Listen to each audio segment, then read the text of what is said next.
G'day everyone and welcome back for the concluding stages to All Out War number 2. This is act number 1, starting off with the same team, and that's the one that is led by the 30-day pass 4-star Carl, who gives the plus 20% HP and also plus 20% attack to all range characters. And then we've just got Andrea, Joe Bob and Kenny in there taking advantage of that leader skill.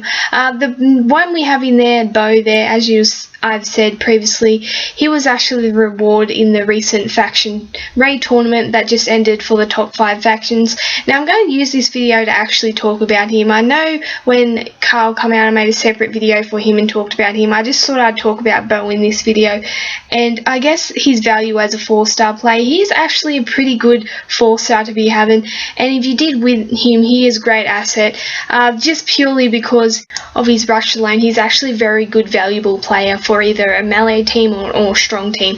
If you think about it, his rush does the 450 damage to one enemy, so that is actually quite high damage percentage for a 4-star. If you think about some of the big hitting 4-stars, so you got Andrea there at 375 damage, you got Jesus 325, even Heath is at 350, Shane 300.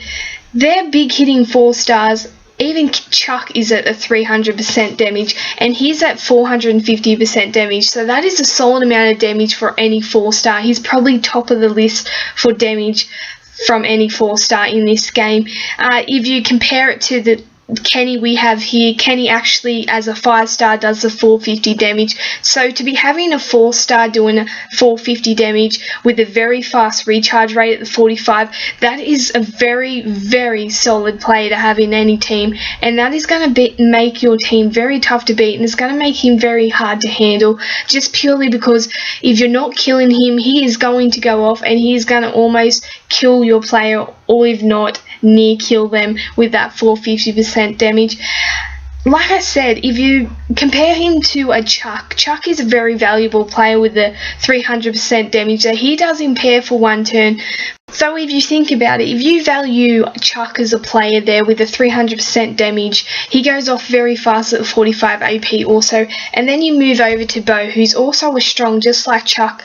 He goes off the exact same recharge rate there with a 45 AP, but has 450% damage. Now, he doesn't impair, but he has 150% more damage. So you can't deny that he is a very valuable 4-star to be having in any team, whether it be an all-strong, an all-melee, or a combination of traits. He is a very handy player, just purely because of his rush alone. Now, his leader skill, if you talk about the 4-star fast Jesus, he has the exact same leader skill as Jesus there, with the all melees get plus 20% HP and small boost to drop rate. So similar leader skill to Jesus there, which I'm not a big fan of that sort of leader skill, but there are people that have Jesus as leader.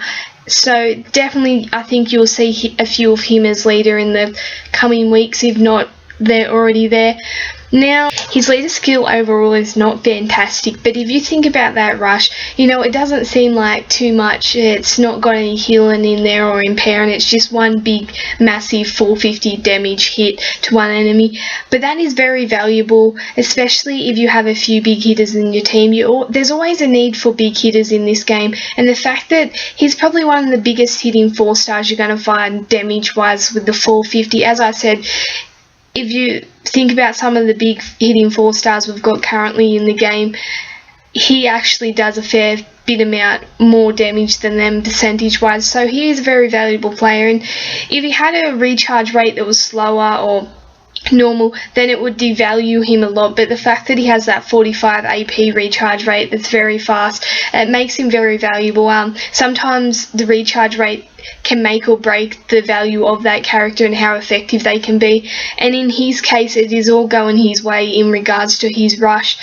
Giving him that very fast one has made him a fairly handy player, and no doubt he will be a part of any team and a nice little asset to have in your pocket. Like I said with Carl when he first came out, he's one of the better 4-stars to come out in a while, Carl, but Bo is also in that same category. And I have no doubt that both Carl and Bo will be a very common phenomena, I guess, in a lot of teams to come, and that will be very helpful when it comes to walls and things like that. So definitely some nice little 4 stars there. But as always, thanks for watching.